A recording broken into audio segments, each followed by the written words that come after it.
You're listening to CreepGeeks Podcast.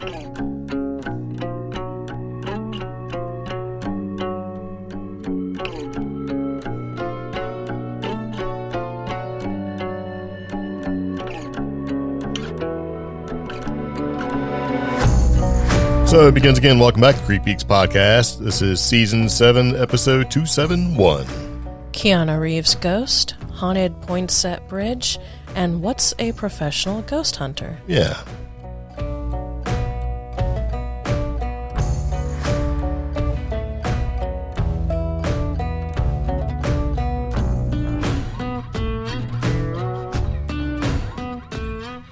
All right, so anyway, welcome back to CreepGeeks Podcast. If this is your very first time tuning in to the podcast, we're very glad to have you here. And if you're a repeat offender, welcome. Welcome back. Yep. We've saved a seat for you.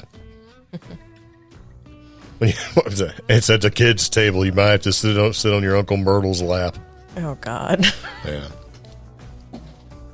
Okay, so anyway, we're going to move into the podcast, but before we do that, I have a couple different things to tell you. How you can get a hold of us if you'd like to leave a message or something like that. You know, one of those little drive-by contact deals.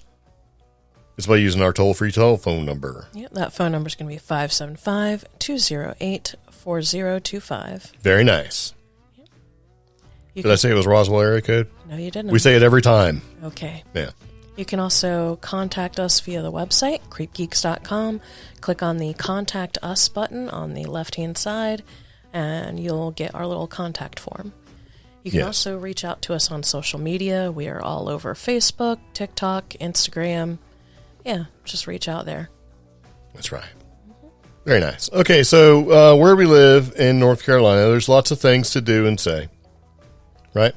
Okay. Yeah, and when I talk about say, I mean some of the stuff that we see and say, hey, that place is haunted, right? Mm-hmm. And people will do that. They'll say, hey, you should go there. That place is haunted. And we'll go, okay, and we write it down, and hopefully we can make our way out there. Well, we found a place that's in South Carolina, so we went out there. Yeah. Now, we also, on the way to the place out in South Carolina, we stopped to get some gas, because we needed gas anyway, and somebody came running up and said, hey, you got to go here, and you got to check this place out. And he goes, they say it's haunted. And I said, well, what do you say? And he said, oh, yeah, it's haunted. And he gave us a little story. Yeah. Well, that place is, it's hard to find information about it, right? So don't say what it is. I'm alluding to, we're going to talk about it in our next podcast, but. Yeah, I think a lot of the information disappeared in the past 2 years. Yeah. And that's sort of a conspiracy thing, because we're not going to say that the place is allegedly owned by Andie MacDowell, who is an actress. But I don't know. And so something we're looking into. So, and that's kind of the problem we run into. We hear from people, hey, and they give us this, say, you should go here. And they say it's haunted. And then it's always they say. Mm-hmm. And we'll say, well, who's that? And then they'll tell us or not tell us. But it's almost like the mysterious they should be its own cryptid. Yeah. It's like, It's like, you know, what are they? They lurk in the shadows. Yeah. They know everything. It's like, oh, how did you hear about this? It's like word of mouth from they, right? So anyway, we did a little adventure, and we went out there, and we kind of checked some things out. It just happened to be Omi's birthday. I don't know if she remembers or not. Mm-hmm.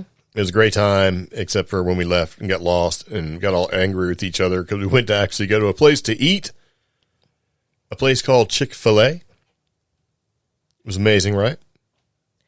We didn't get to go because it was one of those stupid Chick-fil-A's that's like inside a college. It's like, why would you do that? Mm-hmm. Well, I mean, I understand why they put the Chick-fil-A in a college, but we couldn't go. Mm-hmm. So I was very angry about that. That's not important. But what's important is, you know, haunted, ghosts, adventure, birthday. Okay. Right? So that's where we went. So speaking of ghosts, and going off the fact that this guy is pretty popular, and he's got a movie coming out, and he did a Ask Me Anything on Reddit. That's what AMA stands for. Mm-hmm. We're talking about Keanu Reeves. Yeah. Right? Yeah. So Keanu Reeves has said that he's had a ghost experience. Okay. Yeah, and I kind of trust him.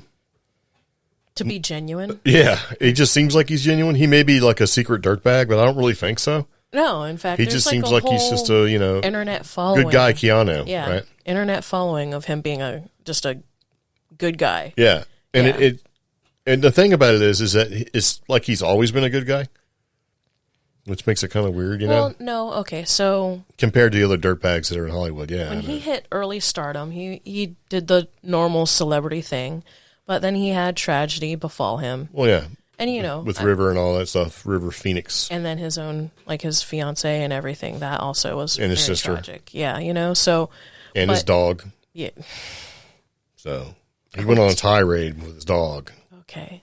Yeah. Anyhow, so far he has lived an above board life as a celebrity that we're aware of. I mean, there's even jokes on the internet where, he ain't taking no scandals or risks, like, because he was, like, with Dolly Parton, and he was, like, hands off with her. Yeah, that's called the hover hand. Yeah, the hover hand. He does it with everybody. Yeah. Maybe he just doesn't like to touch.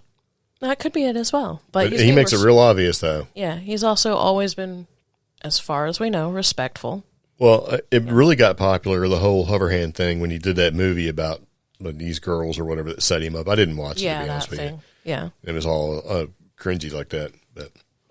But getting back on track, he's always been pretty genuine in his responses to the public. Yeah, at least what we can see. Yeah. So, he had a ghost experience that he talked about a couple of different places. So, and they bring it back up again. Yeah. Right. They bring him back up again because he's about to be popular again with, John Wick 4 and in this instance, they being Reddit. So. Well, not just Reddit, but Unilad and all sorts of places. But so he recently sat down for an Ask Me Anything on Reddit, and one clever person asked John Wick, the star John Wick, right, if he'd ever come across anything at Bumps in the Night, and he said yes. And that's it. We're just going to move on to the next one. That's not true. Yeah. He's like, I was going to try to do a Keanu voice, but I can't. What, you made a big deep? No. I thought you were going to do it. You breathe like that, like you're about to just bust out with some. Okay, so, and he said this a couple different times. He said it on Kimmel a long time ago, but he said, when I was a little kid sitting in a room with a nanny, I thought I saw a ghost in the doorway, and I looked over at my nanny, and she looked really scared. Yeah, and he's like, I didn't know what the heck was going on. Yeah, so he's obviously a little kid, right? Yeah. And he's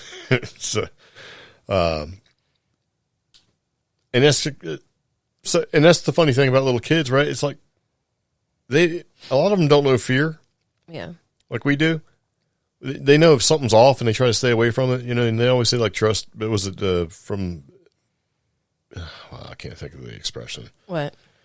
It kind of goes in from the mouth of babes comes the truth or something like that, but it also says basically trust children and their instincts for weird stuff, right? Yeah. But what he told Kimmel, that instinct and everything. Yeah, it was in 2014. He's like, I'm probably 6 or 7 years old. We'd just come from Australia. Renata, our nanny, was in the bedroom. My sister is asleep, and she's sitting over there, and I'm hanging out. There was a doorway, and all of a sudden, this jacket comes waving through the doorway. This empty jacket. There's no body. There's no legs. It's just there. And then suddenly, it disappears. He added, I was a little kid, and I thought, okay, that's interesting. And then I looked over at the nanny, and she was making this terrified face. And then I'm like, oh, wow. So that was real. Yeah, I think that would probably, if I was a little kid, I think it'd probably scare me more seeing an adult freaked out than, oh, what's that? Because when you're a little kid, you don't know what you know. Yeah. You don't know what's up. So then he goes on to talk about wanting to play Wolverine one time. He wanted to play Batman. Yeah. And he got to do the voice of Batman in that cartoon movie with super dogs or super pets or whatever it's called. Yeah. So anyway, I thought that was kind of cool. He's in there, and of course, he's getting ready to do John Wick 4. He's getting ready to come popping out. Ask Me Anything on Reddit, which he doesn't have to do. Why does he need? Why would Keanu Reeves need to do an Ask Me Anything on Reddit for his movie, or just ask him anything in general? Yeah. There's no reason for him to do that. Yeah. There's no real need. And I'm not comparing him to someone like, I don't know, Matt Damon or Leonardo DiCaprio or somebody that's got some following there, and has popularity. I'm not comparing him. I was going to say Jack Nicholson, but Jack Nicholson is so old. I don't know. He might do it if he was I mean, it draws attention, and but he doesn't need to. It is a whole movie studio. I do like the one Reddit question that came out, which was someone asked if he had ever stolen anything from any of his movies, and he made it clear he's like, not stolen, but I've taken, or it was given to me, the watch and the wedding ring from John Wick. Yeah, that's cool. A sword from 47 Ronin. That's pretty cool. And the first red pill that the Wachowskis gave me. Yeah, that's really cool. So I thought that was. Yeah. Well, every actor steals stuff. Yeah. And they say it like, "Oh, I stole it." Yeah. I think most of that's to be funny, right? Because usually when they're done with a prop, they run right up and grab it. Jason Momoa took like one of the severed limbs from like Game of Thrones. Yeah. And I was just like, oh. Well, he's going to use it as a practical joke because, Kitty from the 70s show actually stole the cheese grater lights that were in the kitchen. Oh. And for the show, the 90s show, she had to bring them back. Could you imagine? So she was fine. She's like, but I'm taking them with me again. So, but yeah, but see, one thing I noticed about Keanu Reeves is he does a whole lot of mitigating risk. He's trying to be right in the middle, right? Yeah. It's like, I've never stolen anything. These were gift or given to me. Yeah. And then he says what he got. Yeah. He didn't have to say that. He could be like, yeah, this is what I stole. I got this. And just joking around. And an easy phone call would say, no, we gave it to him. Right. Yeah. But no. Keeping that image clean. Good for him. Yeah. But why, though? What if he's like some secret dirtbag? So there are reasons why. He had a stalker, I think, in the early mid-2000s. It doesn't make him a dirtbag. There were things that were said in media that were taken severely out of context. Yeah. And as someone who, I guess the trauma from dealing with that stalker and how things are taken out of context may have caused him to be like that whole mitigating risk thing. So, well, evidently he's also worried that AI will soon replace journalists who interview him. Yeah, that was a new announcement as well. He's saying that no AI and no AI generated art for certain things. Sure. Yeah. So anyway, there you go. Keanu Reeves seen a ghost. He's movies coming out. I think I like him now. I didn't like him growing up, and we were like almost the same age, so I don't know why I didn't like him. Like I thought he was some kind of, I don't know, but I don't know what to do with. He's probably a great person. He probably is. And, it's just a weird thing. It's like the older you get and you see people on TV and you're like, well, I remember when you used to be a real dirtbag or whatever. I didn't like that. And then you realize, well, we're like the same age. You're like, what? Okay. I used to not like Tom Selleck. I used to not like, I don't know. How can you not like Magnum P.I.? I don't know. A lot of the people that were in like the cop detective shows, I wasn't really fond of. And now that I'm older or they're doing different things, I'm like, okay. Still on the fence about Bobcat Goldthwait. So I like him when he's not Bobcat Goldthwait. Yeah. So I don't know. Bobcat made a really good Bigfoot movie. And super creepy. Willow Creek? Yeah. Yeah. So because he brought some things out that a lot of people don't pay attention to or talk about. Yeah. And I was like, whoa. I mean, that just adds that's nefarious in a way. It's like feral people nefarious, right? Yeah. So yeah, the funny thing about Will Wheaton is this guy's like 50 years old. And I always seen him as a punk kid and didn't like him. So, and we're like the same age almost. So I'm 2 years older than he is, and I see him as a punk kid, or did, watching Star Trek. We were the same freaking age. Yeah. It just blows me away. I'm like, there's like this whole meme genre going on right now for like millennials, where they'll take pictures from movies that millennials had growing up that Gen Xers watched, and it'll say like the stated age and then the actual age. And, like, some of the most ridiculous ones are, like, the media really had us believing these people were teenagers. And it's, like, 34, 36, Yeah. 29. Well, they look it, though. I mean, okay, so I watched Cocoon with Wilford Brimley. Yeah. And when he made the movie, and I seen it, right, this was in the 80s. I seen it in the theater or whatever. And he looked like he was, like, 68 years old. Yeah. That dude was, like, 50, like 42 or something crazy like that. He looked old as hell. And I'm like, like what? And I've seen those memes too, where it's like these ladies are like 42 or something like that. And they looked like they were 65 years old, all of them. So anyway, going back into the podcast, we want to talk a little bit about Keanu for a couple different reasons. The movie's coming out with John Wick. He had a ghost experience. It seems like he's probably a genuine guy, and maybe coming up in one of our next podcasts, we'll talk about some maybe disingenuous things happening in the paranormal world. Mm-hmm. Maybe do a little rumory type podcast. We don't normally do that kind of thing. Could be fun, but we'll see how our moral compass is going.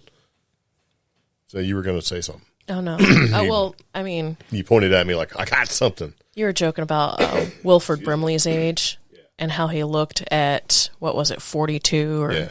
Yeah. Somebody was pointing out Wilford Brimley was X age, and right now, Jared Leto, that actor that looks like a little young man... 51. Yep. He is 1 year younger. Well, there's also the meme about Lethal Weapon, right? It says Danny Glover was 40 years old when he was tired of this shit, right?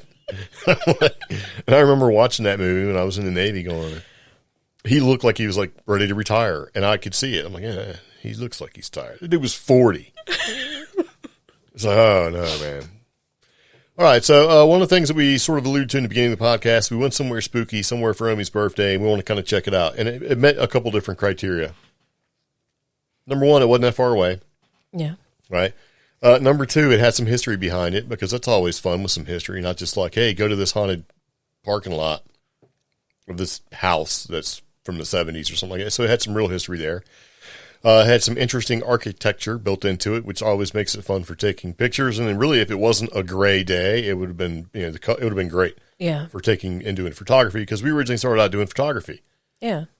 Those were our adventures. We're like, hey, let's jump in our camper van, which we got and made solely for the purpose of traveling in the Southwest and being able to go take pictures when we were in New Mexico, because things are kind of spread out there. And the idea that we could drive 100 miles, 200 miles to most, roughly, stay the night in a parking lot or somewhere close, because it's a little bit different out in the Southwest as far as staying places, and then get up and actually enjoy. So we could drive out there, experience whatever it is we're trying to do, have more time to experience it the next day, and drive back on a Sunday and not be completely worn out. I figured it out. When we would do that in the Southwest, whether it was like our road trip in Texas or when we were in Arizona, a little bit in Arizona, but in New Mexico, the difference between New Mexico and North Carolina, to drive 100 miles, here in North Carolina, you have to deal with 2 hours of traffic first before you get that first 20 to 30 miles out of the way. Yeah. Well, the East Coast is definitely more concentrated. Yeah. New Mexico, you get through that 20 minutes of Albuquerque hell, and then you're doing the Great Americana road trip. That's right. 90 miles an hour blowing through tumbleweeds. Yeah. So, but just, getting past all that distraction, all that civilization, and then getting to these remote areas with the sole purpose of taking pictures and breathing in and living nature. I mean, that's what we like to do. Yeah. It's just half the places we went to had some sort of paranormal, cryptid, UFO, or strangeness associated with it. Yeah. Just general weirdness. Yeah. New Mexico's strange. Yeah. So, as Dave would say. Yeah. All right. Here's the deal. So we went to Poinsett Bridge in South Carolina. And Poinsett Bridge is one of the oldest surviving bridges in South Carolina. It was built in 1820. It's like a nice Gothic arch structure made out of like rocks, rough hewn like granite rocks and stuff like that. And so this little bridge, because it's not a very large bridge, was supposed to connect Asheville, North Carolina, and Greenville, South Carolina.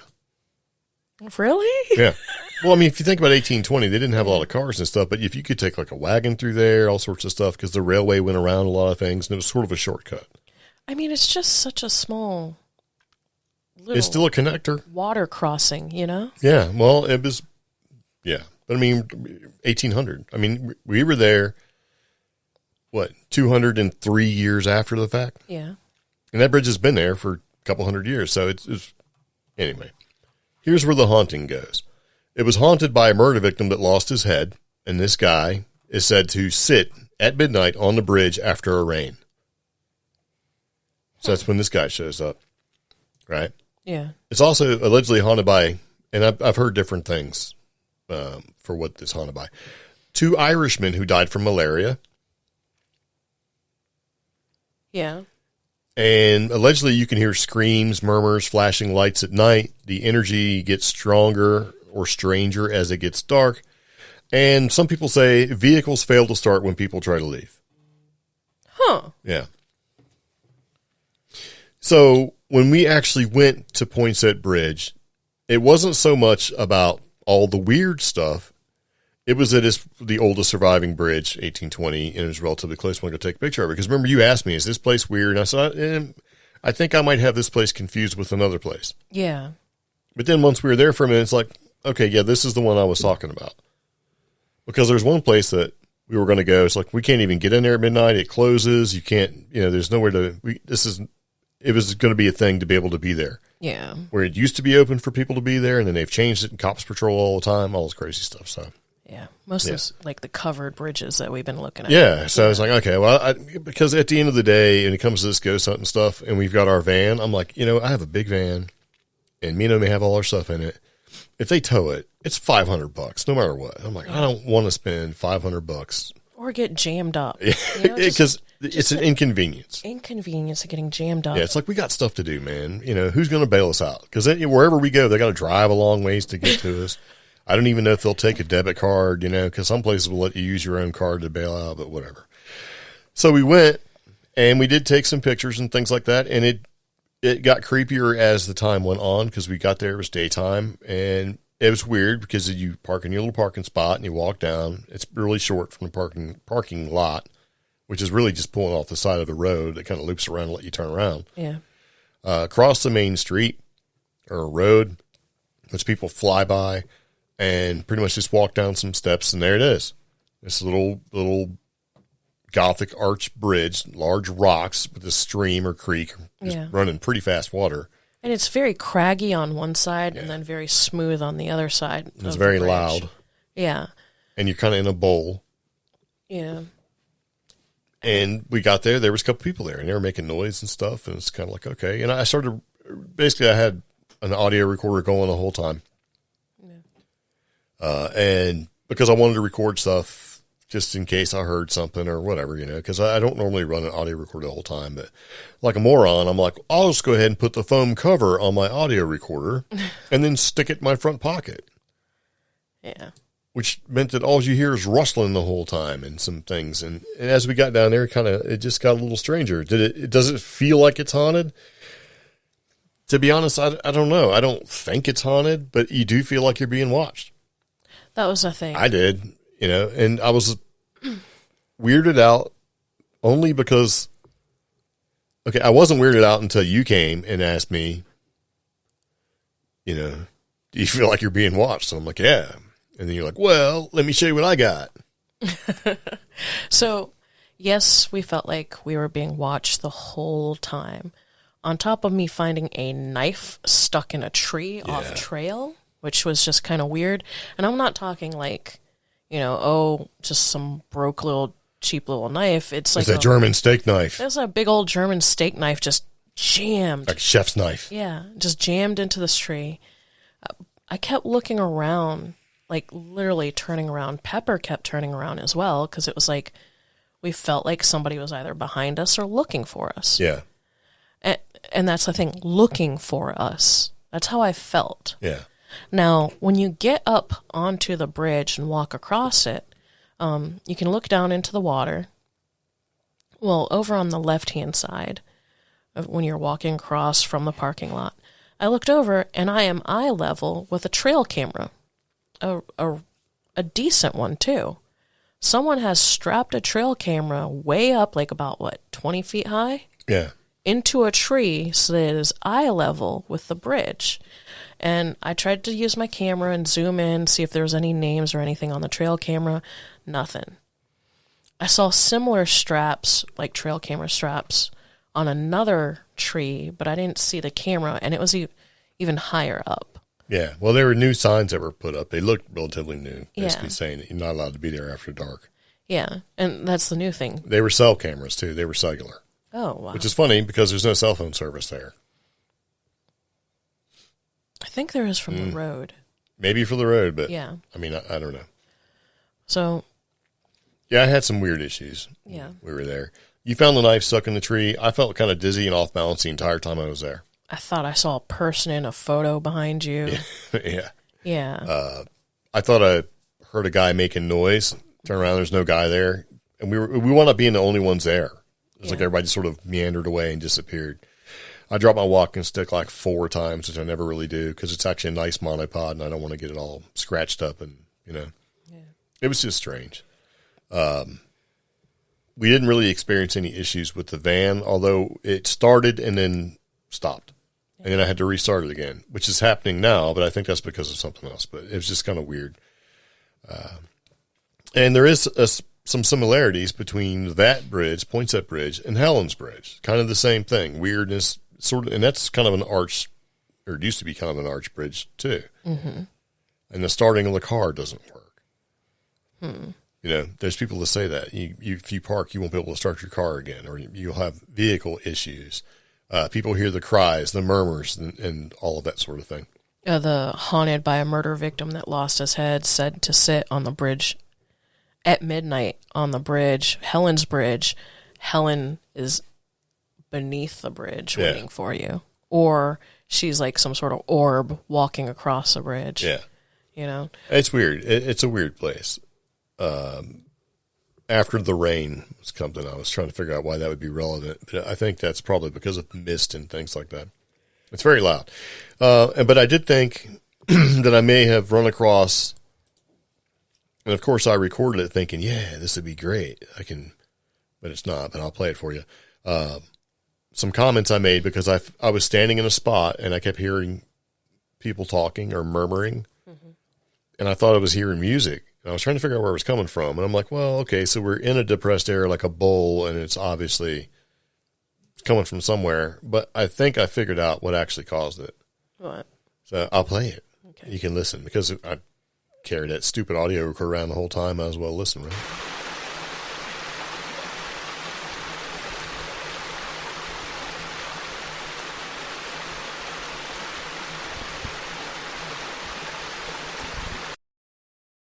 Can you hear that? That little sort of like, and I can't make the noise, but in the background, not the water, but I can hear the kind of like that. I'll do it again.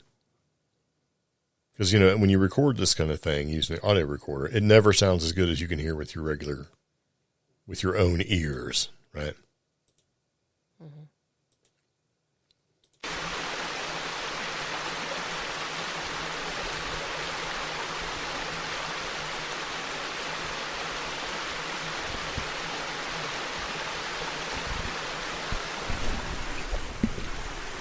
That's weird. If you stand by a certain spot, when the water runs down off the flat rocks, on the far wall, like there's some rock that been chewed away over time. Creates like a shelf.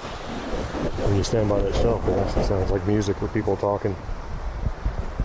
If you stand across from it.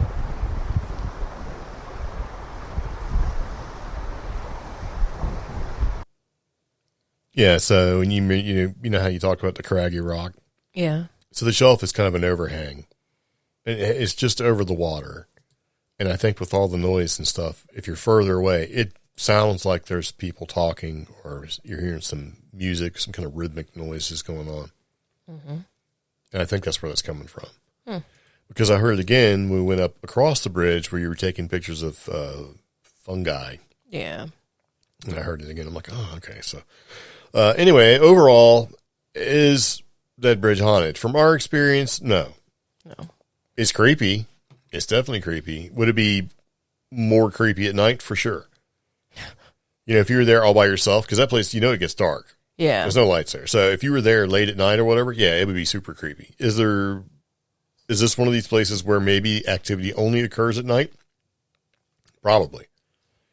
Because when they talk about the sighting, the headless murder victim and the 2 other victims that probably died of something, they say malaria, but there's also a rumor that they weren't Irish and that they were hung.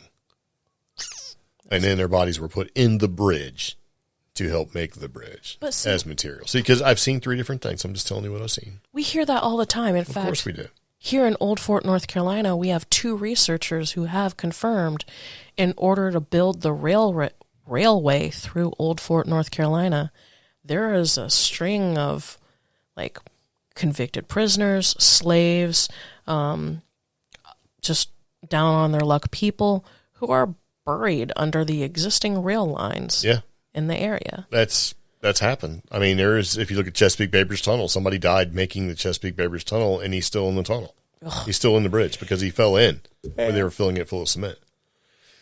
So, I don't know. It's just a place that I would go to it. It's out by Travelers Rest in South Carolina. So if you're anywhere close to it and you're looking for what could be a nice drive in the spring to go see what could be one of the what is one of the oldest surviving bridges in South Carolina from 1820, I would go. Yeah. You know, I wouldn't go, okay, let's drive 12 hours to go see it, you know, unless you're going somewhere else. But I mean, it was good. It was fun. Yeah. But a Chick-fil-A being in the local college, that was aggravating. So, but it's okay. You keep looking at me like Chick-fil-A is, what are they going to do? It is their pleasure. I mean, why do you keep giving me that look? Chick-fil-A not sponsored. Anyway, it was fun when it was done. And then later on we went somewhere else, and we'll talk about that with our next podcast. It was a good time. So what do you think about that? Okay. Yeah, it's good stuff, right? All right. So you know what else is cool? What? Our next topic that we're going to talk about, and this is an opinion that some people may or may not have based off the article we're going to talk a little bit about. This is an opinion that some people get really worked up over, and they start using semantics to sort of justify what they are. Okay. And we're talking about what's a professional ghost hunter. Oh. Some people get all worked up and say, I'm not a ghost hunter. I'm a paranormal researcher. I'm a paranormal investigator. Yeah. So what's the difference between a ghost hunter and, say, a paranormal investigator? A ghost hunter and a paranormal investigator? Yeah. I say researcher. Okay, well, whatever. Investigator / researcher. What's the difference? I think it's just a cultural observation in my sense, because ghost hunter means I go and I hunt a ghost or a phenomenon. An investigator means you're investigating a scenario or inspecting a situation and its surroundings. A researcher, sadly, I think is associated with keyboard warriors. So, a researcher? Yeah. Lately, I don't know. I've seen some attitudes. So, well, okay, so there's an article, and everything we talk about, we have links in our show notes. It basically says, hey, there's no such thing as professional ghost hunter, or is there? I think the difference between ghost hunter and paranormal investigator is one's more casual than the other. Yeah. Let's go ghost hunting. But at the end of the day, does it really matter? No. It doesn't, because there is no accreditation for this. And some people say, yeah, no, there's not. There's not. In the U.S., I mean, you can take a college course or whatever, and it may count for credit, but you're not going to get a degree out of it. And a parapsychology degree is not going to stand up anywhere. You will make no money being a parapsychologist. If you're like, that's my vocation, that's my field. You're not. I mean, so you'd think that this is one of the most hotly debated topics as the paranormal field would be the question of whether ghosts exist, right? Mm-hmm. Unfortunately, this important question often gets overlooked by paranormal debates instead of members of the community, right? As they argue about what's considered to be professional. We see this all the time. We actually talked about in our last podcast. Oh, you have an IMDb credit. You're an actor. You're not a researcher. You're not an investigator. You're not whatever. Yeah.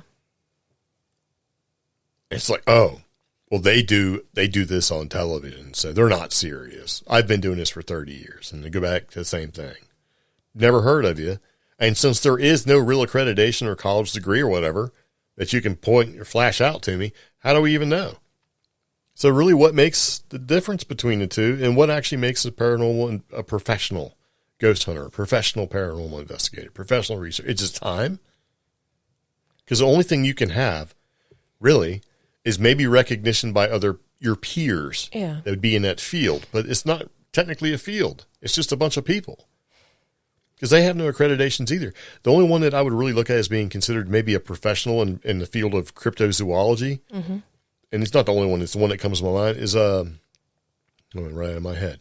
Dr. Jeff Meldrum? Yeah. Yeah. Because he's an anthropologist. Yeah. But a professor. He's tenured. Right there, the legitimacy rests on the laurels of the already attained accreditation in a valid study. Yeah. So, I mean, I don't necessarily like that example. I mean, no, I mean, it is a good example. It's just that example further limits you. Because, right. Yeah. There's no winning because the dictionary dictionary basically says professional means relating to or belonging to profession, right? Or engaged in a specified activity as one's main paid occupation rather than as a pastime. In other words, you're getting paid for it, and that's not, your side hustle. You get paid for it as your primary vocation. Now, in photography, they had stipulations if you wanted to join a professional service, right? And there's a big company out there that had one. It was called CPS. That's all I'm going to say, right? And if you made 70% of your income was derived from photography or photography-related whatever, then you could become what they called a professional. Okay. Also, if you were recognized by your peers, then you would be professional. And so if you met those criteria, and if most of your money came from photography or photography-related whatever, then you could be considered professional. Even though there's a photography degree you can get, they never once mentioned the gear. Yeah. It's like, oh, this gear means you're professional. Now, the people that I think aren't professionals are the ones that will tell you about their gear, and that's what makes them professional. That's like a chef saying, well, and you're like, man, chef, this was great. Tasted amazing. Well, I have a really expensive stove. You know what I mean? Well, okay, but back up. These people that, if we were to use the photography rule, 70% of your income or recognition by recognition, almost like being peer reviewed, or acknowledged. What determines 70% income when some of these people would be classified as, using the IMDb argument, actors or entertainers? Yeah, but I mean, who are you to review me as a peer? What makes you? Oh, no, I'm going back to the income argument. Yeah, no, I understand, but that's part of it. So you can go back and say, well, okay, how does this, with the income but you talk about peers. If they can't be a professional because there's no way to say that they're professionals, how can they? I'm going. The peers has nothing to do with it. We're going straight with just the income. Okay, the income doesn't matter, but I mean, that was just for photography. And that's the point, though. If we use the photography argument, though, the 70% right there, let's just say that's a good rule. If 70% of your income or X amount of your income or your livelihood is earned through whatever you do in the paranormal community, I mean, we go back to, well, is it from a TV show? And at that point, are you an entertainer or are you still a paranormal investigator? Yeah, because they kind of say the same thing, or they mentioned this similar. Okay, they mention it in this article, right, where it says the definition is a little bit more unclear when it comes to the paranormal. For example, the top earners in the field, and of course they use Zach Baggins, make their money through television appearances rather than investigation, so that you could argue that they are professional television hosts rather than professional paranormal investigators. That's the IMDb argument, right? But they are still professionals working in the paranormal field. Yeah. And see, I would like to agree. Okay. Because the same could be said for, name just went out. Maybe Lorne Coleman. Doesn't he write a lot of books and articles and stuff like that? He's got a museum or two. He's been around for a long time. Well, Stan Gordon as well. Stan Gordon, there's a good one. Stan Gordon. Yeah. Written tons of books. And Nick Redfern has written a ton of books. I've never seen him investigate anything at all. Does that count? So Nick Redfern or Stan Gordon, written a lot of books, done a lot of talks. Yeah. They're still paranormal investigators, but I could just wipe it all away and say, those are authors. Yeah. You know? So this is the entire point of the entire thing, right? So, yeah. So does this mean that anyone can go professional in the field regardless of their experience or qualifications? Like if I just decide, guess what? I'm a professional. I've been doing this for a while, right? I'm professional. I think we are caught up in that whole college trap. And the whole free market trap, you know? And that trap of, you got to get a piece of paper before you can be recognized as a professional. Mm-hmm. A lot of people argue that, okay, just having that piece of paper is merely there for other people who don't have your set of qualifications to know that there's a likelihood that you might actually know what you're talking about because you've been tested on it. Yeah. And you put the work into actually to getting a degree or whatever. It's like when I went and got hired, went in there and talked about photography and computer stuff.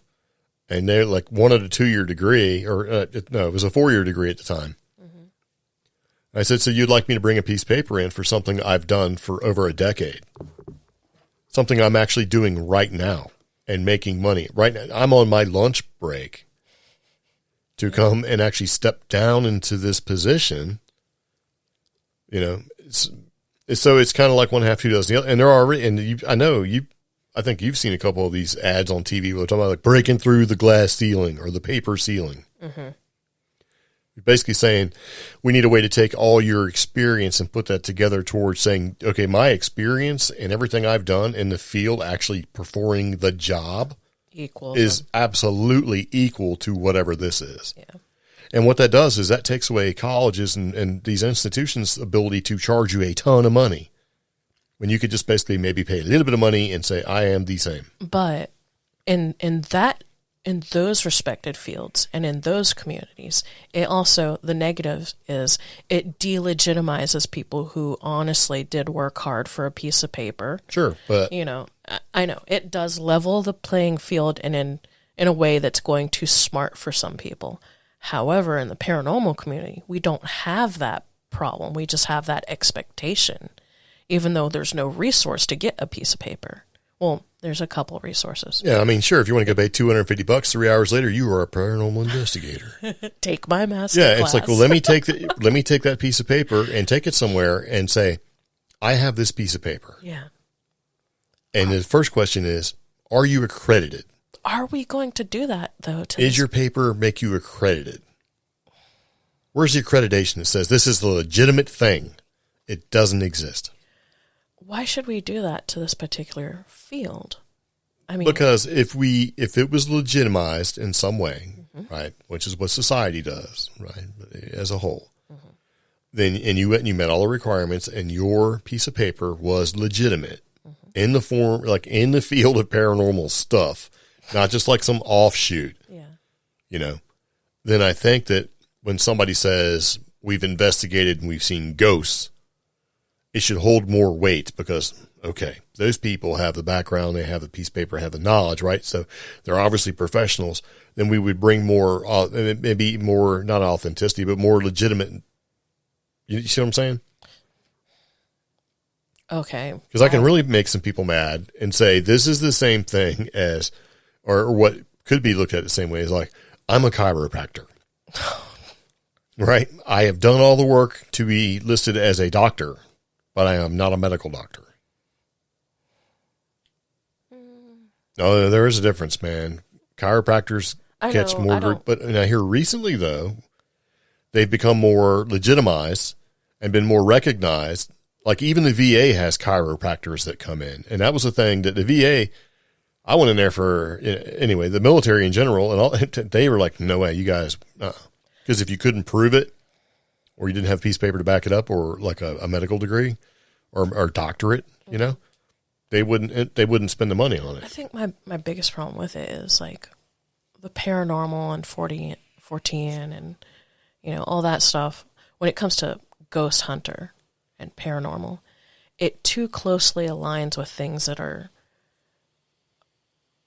I don't know, conceptual and hard to, how do you put a piece of paper down on I found a ghost, or I proved, Well, the piece of paper says, I know what to look for. I know how to do it. I've utilized all this information in a structured way of doing it and acted professionally. So when I say I found a ghost, you can trust me. I'm a professional. Yes, but I work in an industry for the past 16 years of social media where I have that piece of paper. I have that time in, time served. I have those certifications. I have that wealth of background experience. So technically, I can wave that piece of paper in social media, only to have an 80-year-old woman click report on me on Facebook because it's something she's afraid of. Right, and that's kind of what this is. They basically say that, being professional and doing things with integrity and honesty will make you a professional. Hold on. But now there are people in the field that do the same thing. Oh, you do this part-time. You're not a professional. You're a ghost hunter, and a ghost hunter is not as nearly legitimate as me, a paranormal investigator. I'm saying it takes one close-minded, intimidated by the concept person to just knock your piece of paper or knock your legitimacy out. Or somebody who's jealous. True. And so here's the problem. So let's say, for example, that you become a paranormal researcher and that there is a field of accreditation and it's recognized by other institutions as being an accredited thing. Mm-hmm. Now you got to fight against everybody else who's not in that field and have them smash and poke holes at you. In other words, other professionals in other fields will look at you saying, you, my friend, your field of study is just quackery. You're a quack. It doesn't stand up. It doesn't hold up. You're not real. That's also why I've been tentative to get back into the occult and witchcraft communities, because somewhere in the early mid-90s, you had to have a degree or be a part of a school to know the occult. So you had to be a scam. Yeah. Yeah. Because that's what they would, you could become a professional witch. In the back of Rolling Stone magazine in the 70s, there was a little ad. Would you like to be an occult professional or whatever? And you could send your little money off in your SASE, self-addressed stamped envelope. Yeah. And they would give you these little courses to do. And you complete them and send the money, and they'd send you a piece of paper. At the end of the day, what is that piece of paper worth? I can go get some nice paper, $1 a sheet, right? Make my own stamp, gold embossed and all that stuff, and say, you complete my courses, and I'll give you a degree. And so at the end of the day, you're paying for that piece of paper that you can hang up on the wall. That piece of paper doesn't mean anything. And there's also organizations that do that. Yeah. And say, okay, if you take all my classes and you get this done, you pay all the money to make it happen, in my organization, you are the deal. You're you are master level whatever. Right? Mm-hmm. That's great. How does it work in the real field? So there's going to be people, both that was rhetorical. I don't need you to answer that because it doesn't. There's college-educated people and other people with certifications who will say, oh, well, that's why there's in-field application and on-the-job training. No. Blah, blah, blah. You're more recognized by the same people in that field who have spent the same money and the same time in that organization, be recognized in that organization. And then as part of a membership, if you need a reference, they become a reference. The whole concept of pay to play, not just, and, as a society, whether we're talking about paranormal investigating or being the amount people are paying for college degrees, the pay to play concept just rubs me the wrong way. Yeah, absolutely. I agree.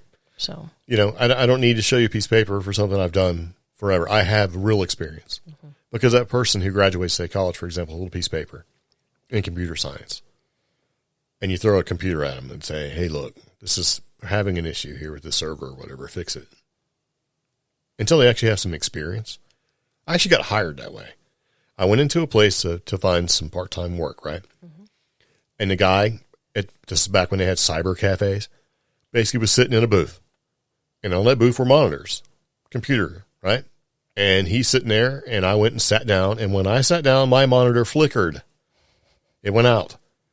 And so I was like, hey, how you doing? And introduced myself. I reached around the back and pushed the power cable back in. And we had our interview. And it was only supposed to be scheduled for 20 minutes. And it's like an hour and a half later, I'm like, hey, because we talked about all sorts of stuff unrelated to computer stuff. We talked about computer stuff, but other stuff as well. And it was like, I said, I didn't mean to take up your time, because we were just kind of BSing at that point. He's like, oh, man, you were hired as soon as you sat down and pushed the cable back in. He goes, I've had people tearing apart. And he pointed to another booth where there was a computer torn apart, where a professional came in there and sat down and ripped everything apart to try to fix it. Yeah. And so I asked him, I was like, man, why would somebody do that? I don't understand. And he was like, I get people in here all the time that, are new. That goes to like the larger argument I've been having with somebody online, which is you can't get a degree in skepticism or common sense. I mean, common sense, the easiest solution is usually the one that fixes Well, things. it muddles common sense for a lot of people. What? Lack of experience. True. You have people that if you hand them a screwdriver, they'll stab themselves in the face with it. Right? And it goes back to, you probably have seen this on the internet where somebody's like, this man retired from the company or whatever, after having been there 35 years, and he left and the machine stopped working. And so they called him and he didn't want to go in. And he finally said, okay, I'll go in, but you're not going to like my bill. And they're like, we don't care. We need you to come in there. And he went in there and he took a little hammer out of his pocket and he went to one of the machines and he gave it a little tap. And everything worked. Then he gave him a bill for like $10,000. And they didn't want to pay. They're like, oh, it's so crazy expensive. And he's like, hammer, $5, knowing where to tap, $9,995. Basically said that, hey, I've done this for so long that you're not paying for the actual act of what fixed it. You're paying for my knowledge and experience of knowing how to fix it. Which I thought was great. I would love that. I'd love to be in there going and just like tap on something and get paid $10,000. They paid him. Because it makes sense, right? So, anyway, I thought it was kind of interesting because the article, once I started reading through it, the article goes back and forth saying you can be a professional and not act like a professional. It doesn't make you professional. That sounds like millennial work culture. It's double speak the whole, and then it's like, okay, and you're not a professional, but since you act like a professional, you're a professional. But at the end of the day, there's nothing that says these are the steps that you need to take to be recognized as a professional, because there isn't any. And even if you try to get a parapsychology degree from another institution or whatever, right? At the end of the day, when you say, I have a parapsychology degree, they're going to say, okay, Mr. Vinkman, we don't care. It's not a legitimate field. It's not a legitimate field to study. I'm going to make a line of professional paranormal stickers. You just gave away what may be an idea that'll make us tens of dollars. No, because they don't have my hook that I'm writing in Notepad of all things. I'll show you. Yeah. Well, did you know that Notepad is one of the most powerful programs on your computer? Oh. Absolutely. You write code with Notepad. That's true. You can take down your entire computer writing code with Notepad. That's true. Yeah. And if you're like, that's not true, then you don't know what you're talking about. And that's why I got a job by pushing the cable in the back of the monitor, making it work. Because that was the job, actually, was fixing, repairing, and doing patches and stuff like that. But I wonder if, I don't know, later iterations of Windows prevent you from renaming your file save as exe. No, it does not. Really? No, it can't. Okay. It is, I mean, there's other versions, but no, it is still, anyway. Save as.dll. Yeah, save as.pdf. Heck with you, Adobe. Yeah. Okay, so anyway, we did go to Poinsett Bridge, which was great. Had a good time, mostly. Probably we'll go back for any area again, and it's nice and sunny. Maybe take some snazzy-looking pictures, like postcard-style pictures, right? Then we talked about Keanu, and we also talked about what's the professional, and it really just leads to an argument, And I still go back to when I seen some knucklehead going, if you're a ghost hunter, you are not a professional. I am a paranormal investigator. It's like, at the end of the day, dude, you're using a $17 meter, just like me. What makes you any different? Because you have a snazzy black T-shirt that says paranormal investigator on it? or extreme? Is it neon green? You got business cards? Is that what makes you a professional? There's no way to really say somebody's professional or not. However, how you act and how you handle your business and what you're trying to do, that has more probably impact than how cool you look. We went to a convention back in 2019 where some guy tried to dictate what a professional ghost hunter was. Yeah.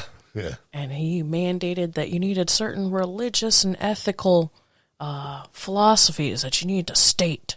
Yeah. So. And then he proceeded to say a bunch of unethical stuff that he was doing.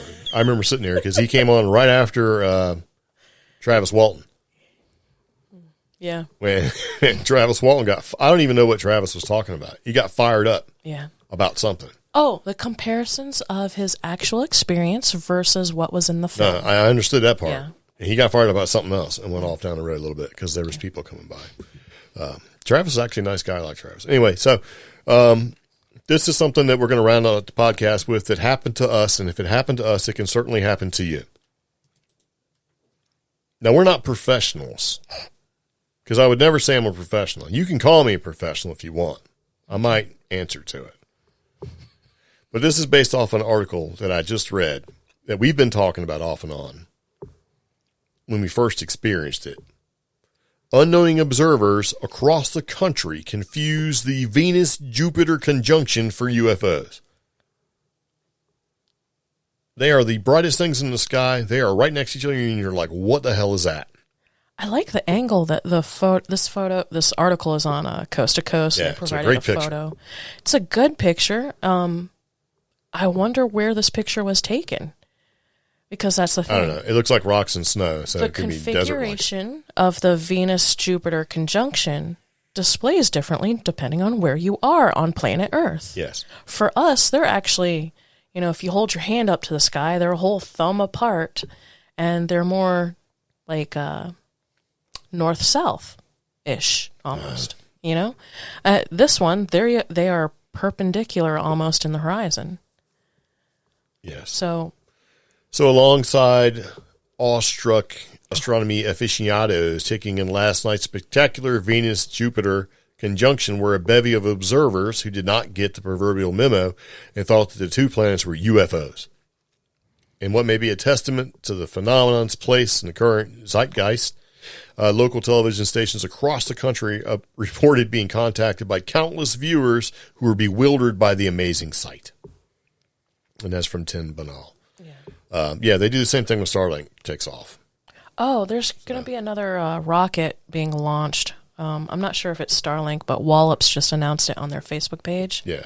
So Wallops Island in Virginia. And basically for the next few days from the launch this weekend, just be prepared, paranormal, UFO investigators and researchers. If you get an increase in reports, that's probably what's going on.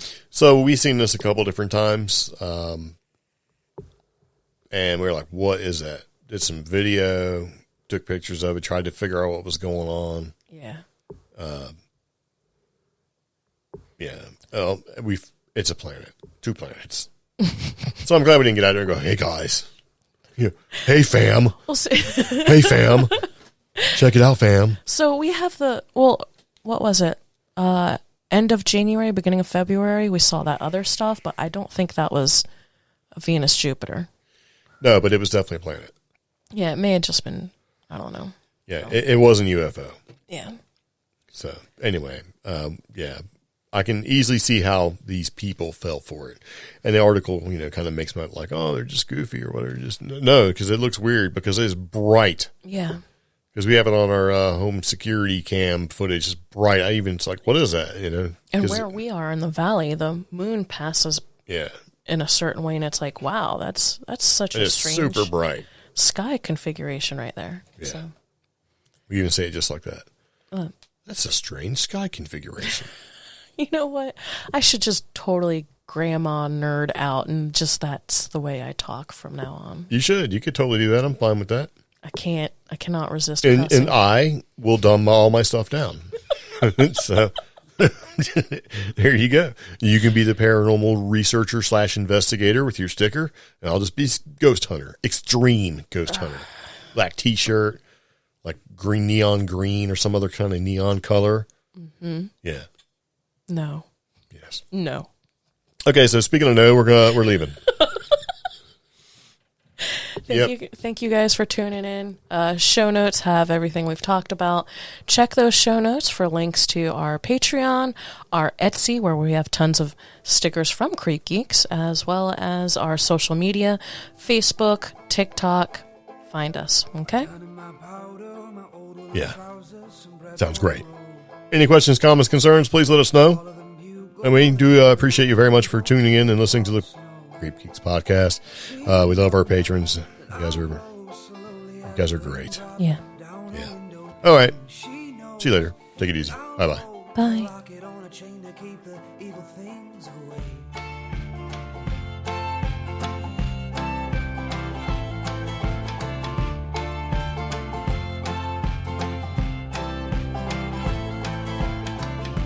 Jesus, come briefly, dismiss me or keep me, just let me go home.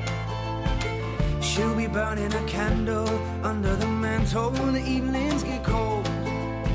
She knows that I'll grow slowly as a raindrop down her window pane. She knows that I'll hold the locket on a chain to keep the evil things away.